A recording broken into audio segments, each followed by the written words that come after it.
내 아들이 결혼하겠다는 여자가 내 회사가 추진하는 수천억짜리 재개발 사업을 망치고 있는 알박기 투기꾼이라뇨?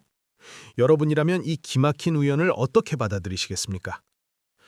대한민국 물류업계 1위 대명그룹의 김만석 회장. 그게 바로 제 이름이었습니다. 저는 평생을 피도 눈물도 없이 살았습니다. 돈 앞에서는 부모 형제도 없다는 비정한 바닥에서 오직 실적 하나만 보고 내달렸죠. 그런 제게 최근 골칫거리가 하나 생겼습니다. 그룹의 수건 사업인 구로동 시장 재개발 구역에 끝까지 나가지 않고 버티는 작은 김밥집 하나가 있었거든요. 고작 3평짜리 김밥집 하나를 못 치워서 사업을 지연시켜?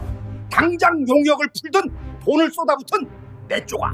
임원들을 향해 서류채를 집어 던지던 날이었습니다. 비서실장이 머뭇거리며 내민 현장 사진 한 장. 그 사진 속 김밥집 사장의 얼굴을 본 순간 저는 숨이 턱 막히고 말았습니다. 앳된 얼굴에 24살 미혼모. 얼마 전 제 하나뿐인 외동아들 녀석이 죽어도 이 여자와 결혼하겠다며 제 앞에 무릎을 꿇고 애원했던 바로 그 발칙한 여자였으니까요. 기가 막혔습니다.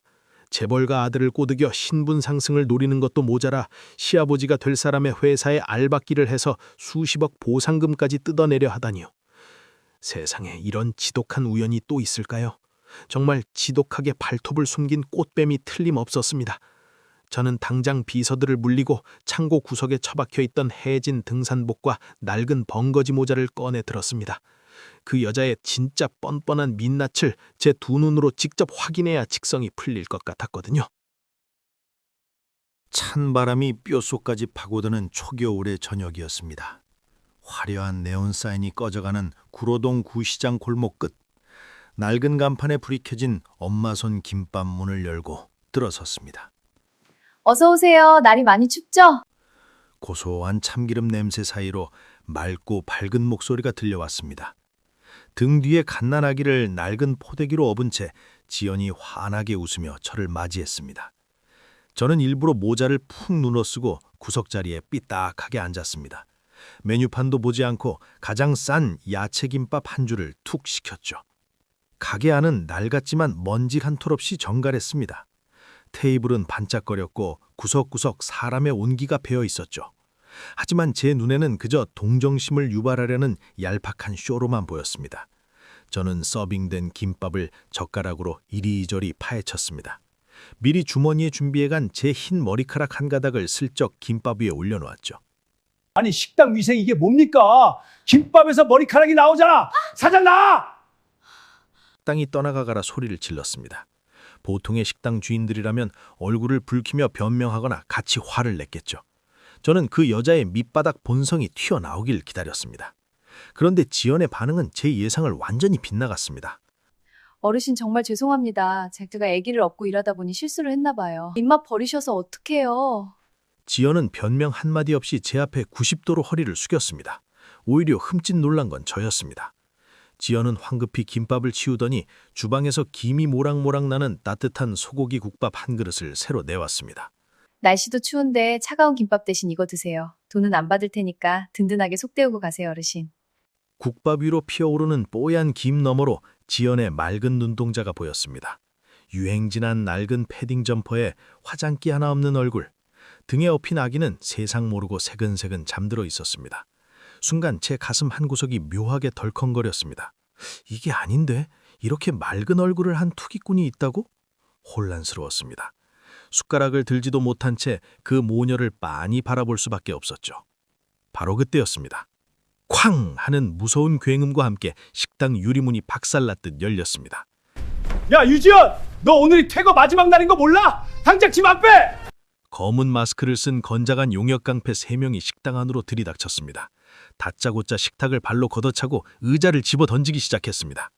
잠에서 깬 아기가 자지러지게 울음을 터뜨렸고 지연은 반사적으로 아기를 온몸으로 끌어안으며 바닥에 주저앉았습니다. 아기가 있어요. 제발 이러지 마세요. 저는 그 자리에서 얼어붙고 말았습니다. 그 무식한 용역깡패들은 바로 어제 제가 직접 지시해서 보낸 대명그룹의 철거반이었으니까요. 서류 쪼가리로 내렸던 제 비정한 명령이 지금 제 눈앞에서 가장 잔인한 폭력이 되어 연약한 엄마와 아기를 덮치고 있었습니다.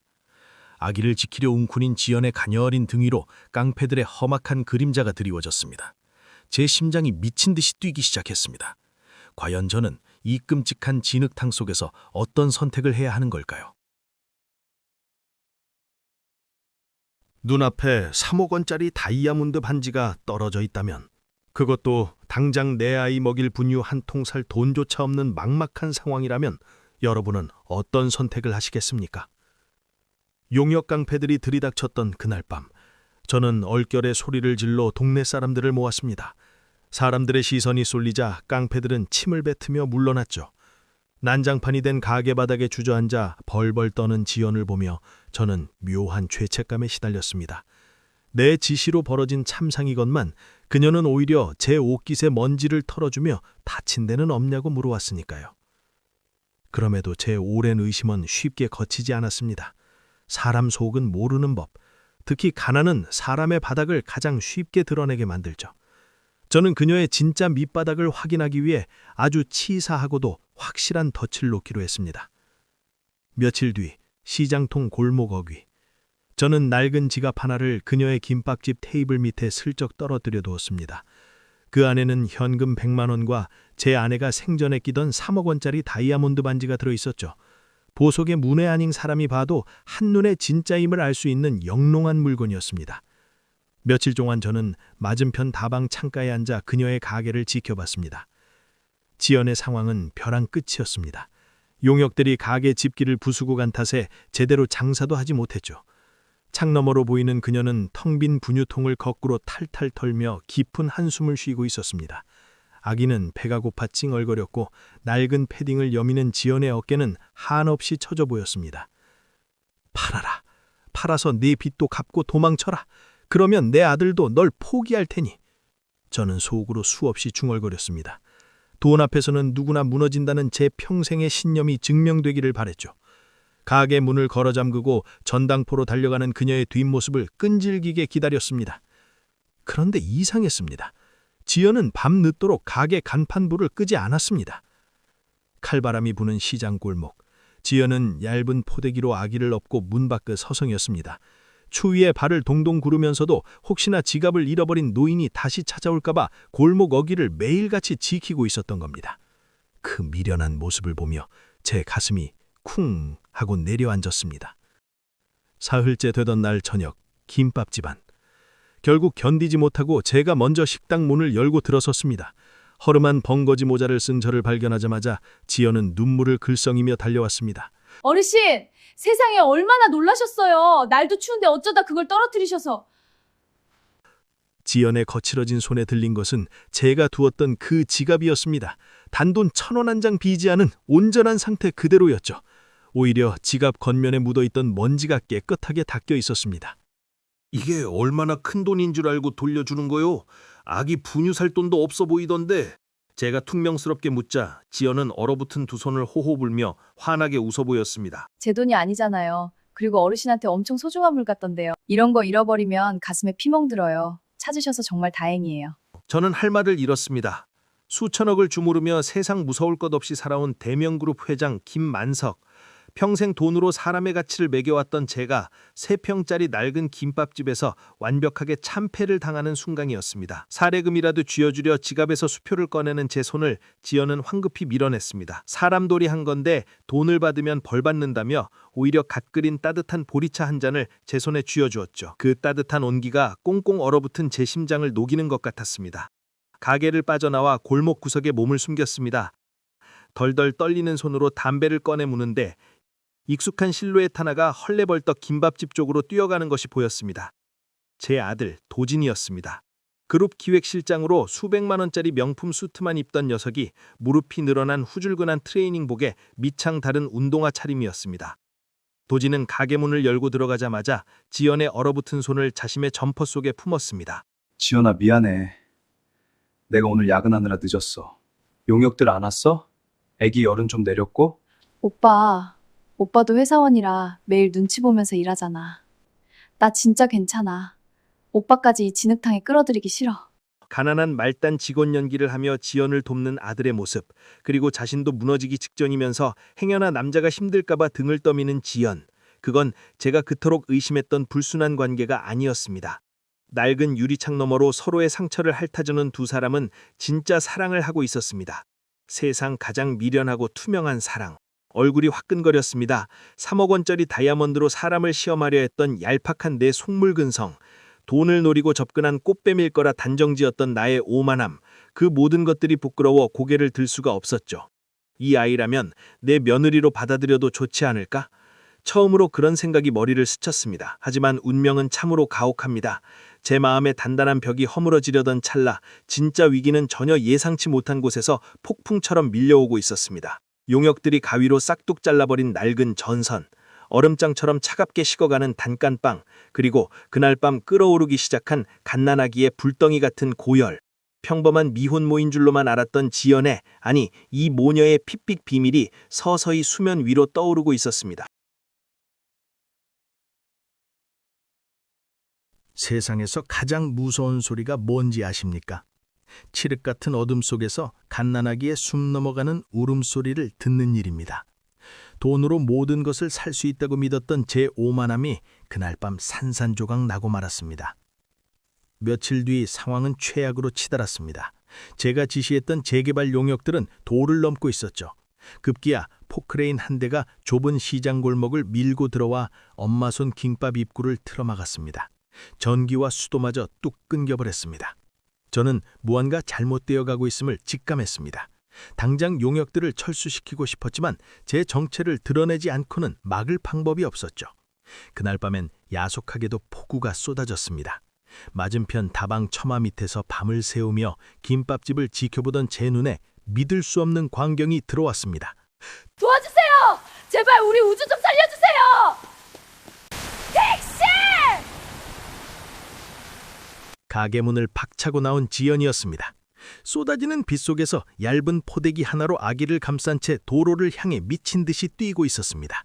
아기는 고열로 경기를 일으키며 파랗게 질려 있었죠. 하지만 야속한 택시들은 비에 젖은 그녀를 피해 매정하게 지나쳤습니다.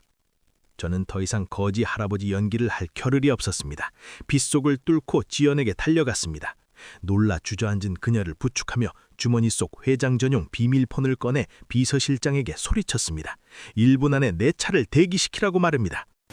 어르신, 우리 아기 숨을 안 쉬어요. 몸이 불덩이에요. 지연의 손은 얼음장처럼 차가웠지만 그녀의 눈물은 뜨겁게 제 손등을 적셨습니다. 곧이어 골목 어귀로 미끄러지듯 들어온 검은색 최고급 세단. 저는 다급히 아는 지인의 차라 둘러대며 지연과 아기를 태우고 대학병원 응급실로 내달렸습니다. 응급실은 아수라장이었습니다. 의사와 간호사들이 아기를 데리고 처치실로 뛰어갔고 지연은 복도에 덩그러니 남아 사시나무 떨듯 떨고 있었죠. 저는 기둥 뒤에 숨어 그녀를 지켜볼 수밖에 없었죠. 그때 차트를 든 의사가 다급히 걸어왔습니다. 보호자분, 아기 열이 너무 높아서 정밀 검사가 필요합니다. 혹시 가족력이 있나요? 어머니 혈액형은 어떻게 되시죠?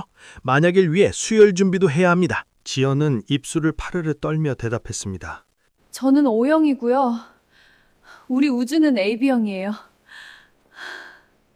그 순간 기둥 뒤에 있던 제 귀를 의심했습니다. O형인 엄마에게서 AB형인 아이가 태어날 수는 없는 노릇이니까요. 기초적인 유전 법칙조차 맞지 않았습니다. 이게 도대체 어떻게 된 일일까요? 의사가 고개를 갸웃거리며 다시 처치실로 들어가고 지연은 결국 복도 구석에 주저앉았습니다. 그녀는 두 손을 모아쥐고 누군가에게 전화를 거는 듯 했습니다. 아니, 그것은 전화가 아니라 허공을 향한 절규이자 기도였습니다. 언니, 나 어떡해. 우리 우주 잘못되면 나 나중에 하늘에서 언니 얼굴 어떻게 봐. 내가 대학도 포기하고 내 청춘 다 바쳐서 지킨 아이잖아. 오빠도 못 만나면서 지킨 내 조카잖아. 제발 하늘에서도 좀 도와줘, 한우 언니. 쿵! 누군가 제 뒤통수를 커다란 망치로 내려친 것 같았습니다. 숨을 쉴 수가 없었습니다. 저는 그 길로 응급실 밖으로 뛰쳐나왔습니다. 폭우를 맞으며 비서실장에게 소리쳤습니다. 그 아이의 뒷조사를 다시 하라고, 머리부터 발끝까지 뼛속까지 털어서 한 점 의혹 없이 보고하라고 말입니다. 10분 뒤 비서실장이 보내온 서류를 확인한 저는 그 자리에 무릎을 꿇고 말았습니다. 지연은 미혼모가 아니었습니다.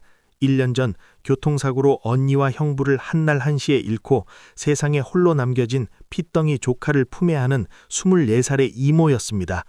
보육원에 보내라는 친척들의 만류도 뿌리치고 대학 진학마저 포기한 채 죽은 언니가 남긴 김밥집을 지키며 아이를 키워온 겁니다. 제 아들 도진의 앞길에 조카가 짐이 될까봐 스스로를 미혼모라 깎아내리며 모진 말로 그를 밀어내고 있었던 거죠. 저는 빗물인지 눈물인지 모를 것으로 범벅된 얼굴을 감싸쥐었습니다.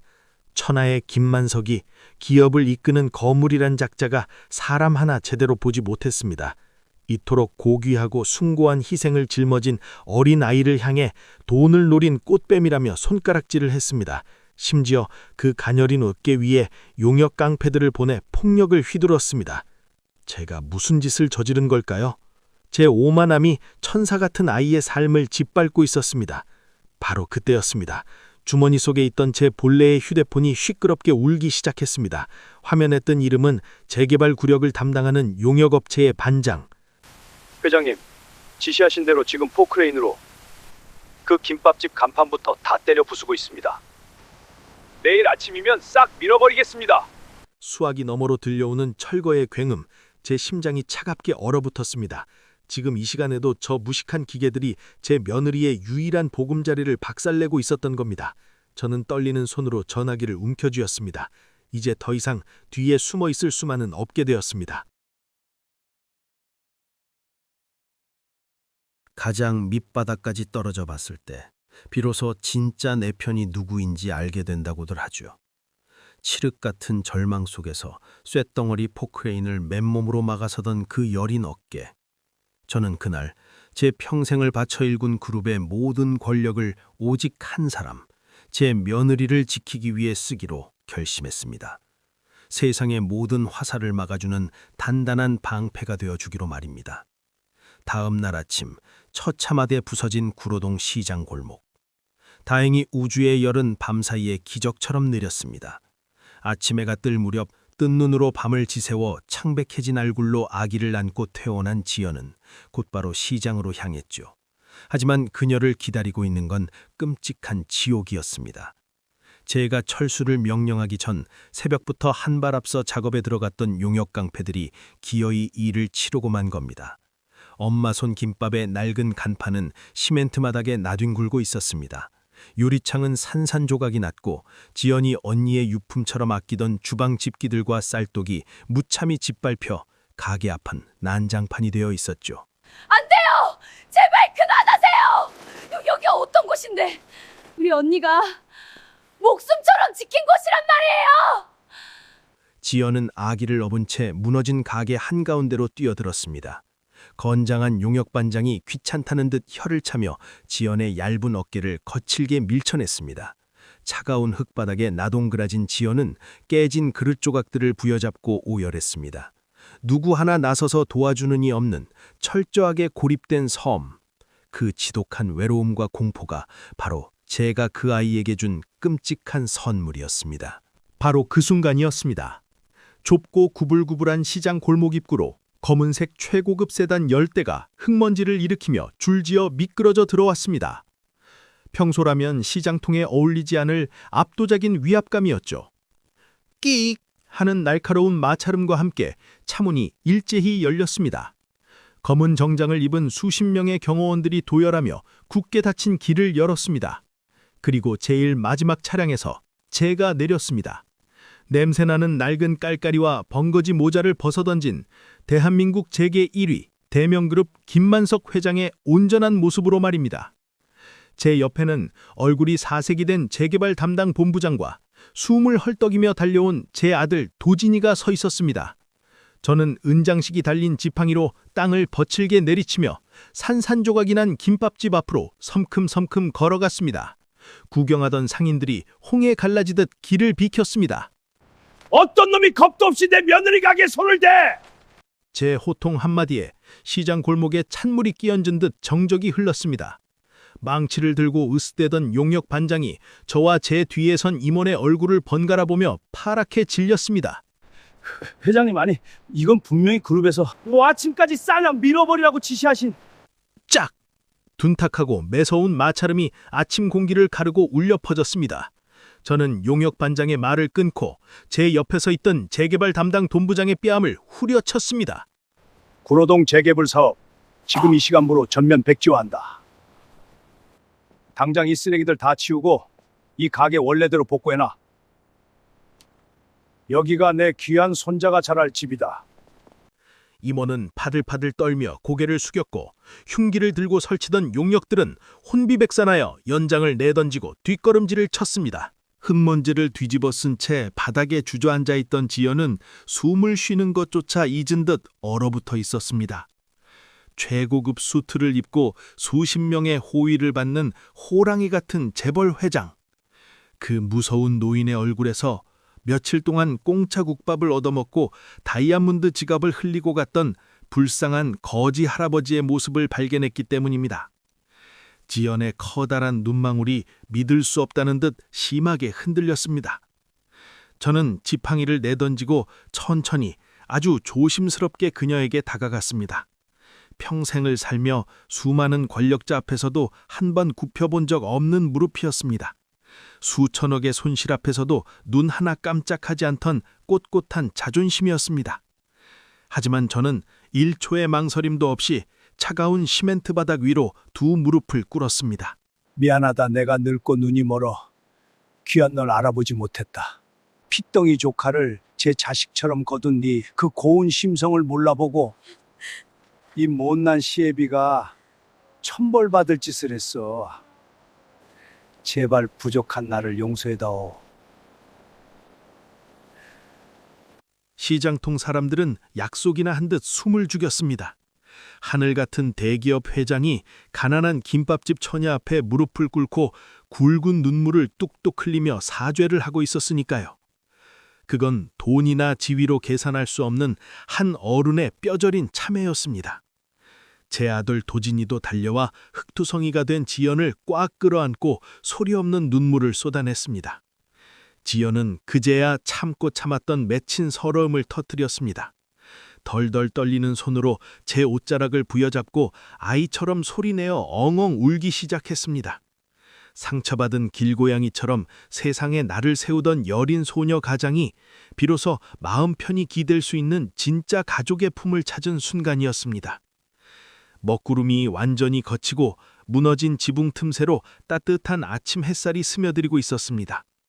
평생을 돈만 쫓아 차갑게 살아온 제 늙은 심장에도 처음으로 사람의 진짜 온기가 핑 돌기 시작했죠. 하지만 여러분, 진짜 기적은 아직 시작되지 않았습니다. 모든 걸 잃은 줄 알았던 이 3평짜리 낡은 김밥집에 제가 과연 어떤 통쾌하고도 따뜻한 마법을 부렸는지 궁금하지 않으십니까? 구독자 여러분, 구독, 좋아요는 사랑입니다. 구독자님들이 듣고 계신 지금 무엇을 하며 듣고 계신지 댓글 남겨주시면 정성껏 답글 남기겠습니다. 수천억 원이 오가는 계약서에 단 1초의 망설임 없이 사인하던 제 손입니다. 그런데 지금 그 비싼 손에 참기름을 잔뜩 묻힌 채 옆구리가 터져버린 김밥을 수습하느라 진땀을 빼고 있습니다. 천하의 대명그룹 김만석 회장이 앞치마를 두르고 주방 보조가 된 이 기막힌 상황, 여러분은 믿어지십니까? 그날 아침 시장통 한복판에서 무릎을 꿇었던 제 사죄는 끝이 아니라 새로운 시작이었습니다. 저는 약속대로 구로동 재개발 사업을 전면 백지화했습니다. 대신 전통시장 상생 프로젝트라는 이름으로 낙후된 시장의 시설을 현대화하는 지원금 수백억을 흔쾌히 결제했죠. 물론 우리 며느리 지연이의 낡은 김밥집 건물은 제가 사비로 통째로 사들였습니다. 악독하게 세입자들을 쫓아내려던 건물주에게 시세의 2배를 쥐어주고 내보내버렸죠. 그리고 지연이에게는 평생 월세 무료라는 세상에서 가장 든든한 임대차 계약서를 선물했습니다. 가게는 말끔하게 복구되었습니다. 아니, 전보다 훨씬 더 따뜻하고 번듯한 모습으로 다시 태어났죠. 주말마다 저와 제 아들 도진이는 정장을 벗어던지고 이곳으로 출근 도장을 찍었습니다. 아버님, 밥을 그렇게 많이 넣으시면 어떡해요? 단무지가 빠져나오잖아요. 아니, 나는 손님들 배불리 먹으라고 인심을 좀 쓴 거지. 도진아, 네가 좀 말아봐라. 지연의 야무진 구박에 저는 헛기침을 하며 한 발 물러섰습니다. 평생 제 눈치만 보며 벌벌 떨던 아들 녀석도 제 서툰 칼질을 보며 낄낄대고 웃었죠. 피 한 방울 섞이지 않은 우주를 가슴으로 낳아 기른 지연이, 그리고 그 여린 어깨의 짐을 기꺼이 함께 짊어지기로 한 내 아들 도진이. 저는 이 두 사람의 맑은 눈망울을 보며 제가 평생 놓치고 살았던 진짜 인생의 맛을 깨달아가고 있었습니다. 어느덧 시간이 흘러 우리 귀한 손자 우주의 첫 돌날이 다가왔습니다. 비서진들은 최고급 5성급 호텔 연회장을 예약하려 했지만 저는 단칼이 허절했습니다. 우리 가족의 진짜 시작은 화려한 대리석 바닥이 아니라 사람 냄새가 진동하는 이 투박한 시장 골목이었으니까요. 돌잔치는 엄마 손 김밥 앞 평상에서 열렸습니다. 시장 상인들이 너나 할 것 없이 전을 부치고 떡을 해오며 잔치상을 채워주었죠. 알록달록한 한복을 곱게 차려입은 지연이는 떡집 아주머니 품에 안겨 또 한 번 눈물을 쏟았습니다. 언니가 살아있었다면 얼마나 좋아했을까. 그 애틋한 그리움과 마침내 온전한 가족을 얻었다는 안도감이 섞인 눈물이겠죠. 자, 우지야, 뭘 잡을까? 연필, 청진기? 아니면 할아버지가 집연 금수저? 돌잡이상 앞에서 사람들의 이목이 쏠렸습니다. 아장아장 기어가던 우주는 상 위에 놓인 화려한 물건들을 다 제쳐두고 제 품으로 와락 안기더니 제 뭉툭한 손가락을 작은 손으로 꽉 쥐었습니다. 환한 웃음소리와 박수소리가. 순간 시장 골목이 떠나갈 듯한 환호성이 터졌습니다. 저는 그 작고 따뜻한 온기를 품에 안고 껄껄 웃었습니다. 수백억 원의 어음보다, 최고급 골프채의 그립감보다 세상에서 가장 묵직하고 벅찬 감동이 제 가슴을 가득 채웠습니다. 그래, 이 녀석, 네가 꽉 먹힌 이 할애비를 진짜 사람으로 만들었구나. 1년 후, 화려하지만 어딘가 낯선 대명그룹 회장실. 다시 1년의 세월이 흘렀습니다. 차갑고 삭막하기만 했던 제 회장실 풍경은 참 많이도 변했습니다.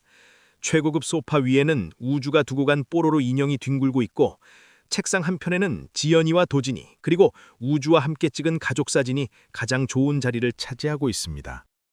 오전 임원회의 시간, 저는 결제 서류를 검토하다 말고 보온 도시락을 열어 김밥 하나를 입에 쏙 넣었습니다. 회장님, 그게 식사는 따로 준비해드릴까요? 당황한 임원들에게 저는 자랑스럽게 도시락통을 내밀었습니다.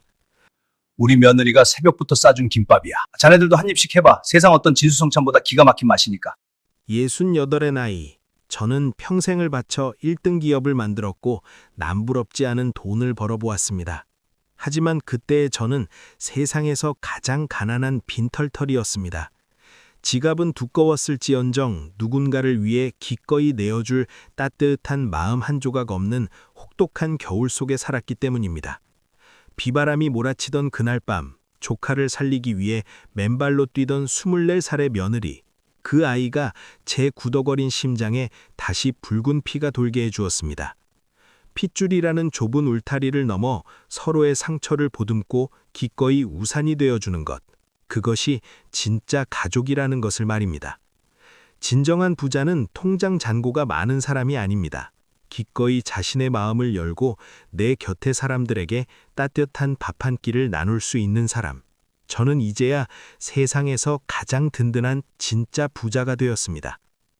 시청자 여러분, 오늘 저녁엔 사랑하는 사람들과 마주 앉아 따뜻한 밥 한 끼 어떠십니까? 어쩌면 여러분의 식탁 위에도 세상을 바꿀 작지만 위대한 기적이 이미 차려져 있을지도 모르니까요. 지금까지 구독자 여러분들이 있어 세상에서 제일 행복한 스토리텔러였습니다.